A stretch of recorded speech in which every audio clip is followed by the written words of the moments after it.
Ertalab turdingiz, ko'zingizda qip-qizil qonagan joyini ko'rasiz. Oqida qizarish bo'lib turibdi. Yugurib keladi. Baraka toping. Shunaqa yugurib keladigan odamlarni ko'rib xursand bo'laman. Chunki nimadan bilasizmi? Kelganidan kelib kassaga pul to'lagandan emas, o'ziga sog'lig'iga e'tibor berganidan.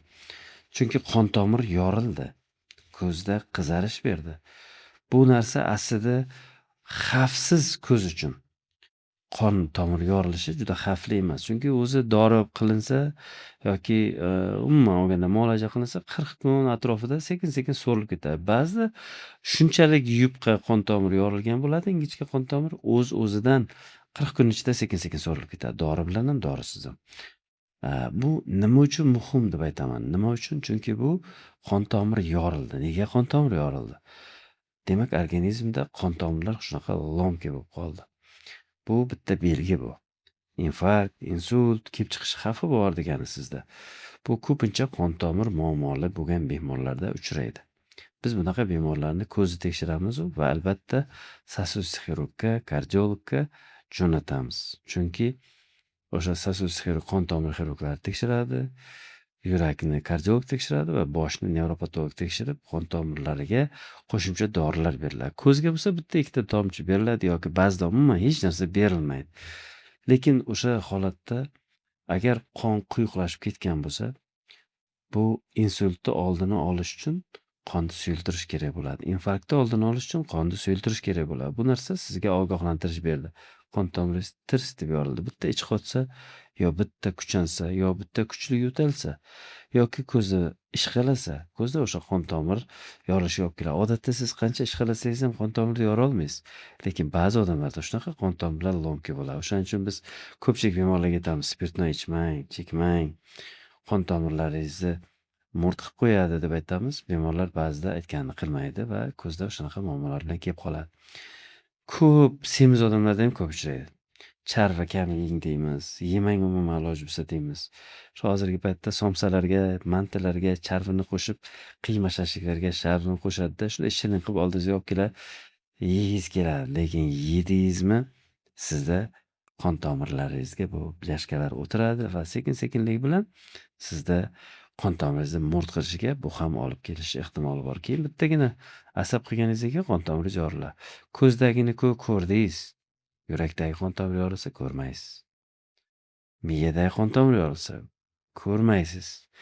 Kattaroq qon tomiri yorilsa o'sha insult berib, bir oyog'i ishlamay yo bir qo'li ishlamaslikka olib kelishi mumkin aslida. O'shaning uchun yurakda infarkt bo'lsa bilasiz qanaqa yomon bo'ladi. Yurak ishlamay qolishiga, ertaga odam bevaqt olamdan o'tishiga olib kelishi ehtimoli bor.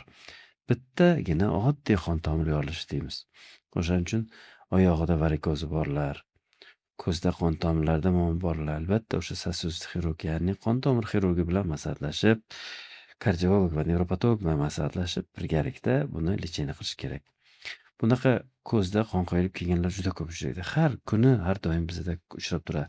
Chunki bizda odatiy ovqatlanish tizimimiz yaxshi emas. Ko'pchiligimiz juda kech ovqat yeymiz. Ko'pchiligimiz juda ko'p ovqat yeymiz va sekin-sekinlik bilan o'sha bu qon tomirlariga o'tirishiga olib keladi. Asabiylashadigan odamlarda ham bu juda ko'p uchrab turadi. Bitta kuchli stress bo'ldi, ko'zim ko'rmay qoldi. Mana bugun ham bitta ayol keldi. Bitta kuchli stress bo'lgan, bir ko'z ko'rmay qolgan.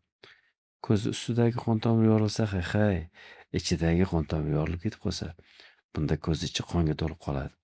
Sahr bo'lgan, qon tomiridagi qon bosim bo'lgan bemorlarimiz ham bugun talaygina bo'ldi. Ularda ham o'sha ko'zni ichiga qon tomiri yorilib ketishidan ko'zni ko'rishi yo'qolishiga olib keldi. Bu yomon narsa bu. Chunki bunga keyin ko'z ichidagi qonni tozalashimizga va ko'zni optik muhitini yangilashimizga olib keladi. Ba'zida gavharlarni almashtiramiz.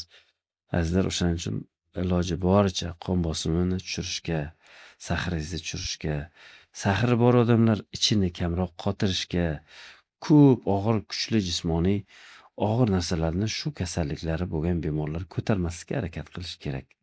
Chunki ertaga kelajakda sizni ko'zingizda muammo bo'lmasligi kerak va siz bir umr o'zingizga o'zingiz xizmat ko'rsatishingizga to'g'ri keladi. Iloji bo'lsa, hatto 6 oyda bir bir yilda 1-2 ko'zingizni holatini ko'rsatib, qon tomirlarini ko'rsatib turing. "Men yaxshi ko'ryapman-ku" deb ko'rsatmay yurishlik bu xato hisoblanadi. Sizlar hozirgi paytda zamonaviy tibbiyotda ko'z shifokorlarimiz ancha-muncha uskunalarni siz uchun ta'minlab qo'yishgan. Hozir ancha-muncha yengillashgan. Hozir men ko'z nurini Farg'ona filialida, Qarshida, Samarqandda, Buxoroda, Toshkentda o'zida hamma qaysi klinikamizga borsangiz hammasida tomografiya bor. Ko'zda qon tomirlarini ko'radigan tomografiyadan qo'yib qo'yganmiz. Nega? Shu ko'zda qon tomirlarini o'tkazuvchanligini bilish, ko'zni to'r pardadagi holatlarni bilish, shishasimon tanadagi holatlarni bilish uchun bu bizga asqotadi. UZI har bir klinikamizda qo'yilgan UZI. Bu UZIda ham xuddi shunday bu qon tomir va shishasimon tana holatlarini ko'rish imkoniyatini bizga beradi azizlar. Ko'zingizni asrang. Ko'z nuri klinikasidan doktor Hikmatullo siz uchun tayyorladi. Savollaringiz bo'lsa, albatta kommentariyalarda qoldiring. Sizda ham qarindoshlaringizda shunaqangi muammolar bo'lgan bo'lsa, albatta yozib qoldiring. Ko'rishguncha azizlar.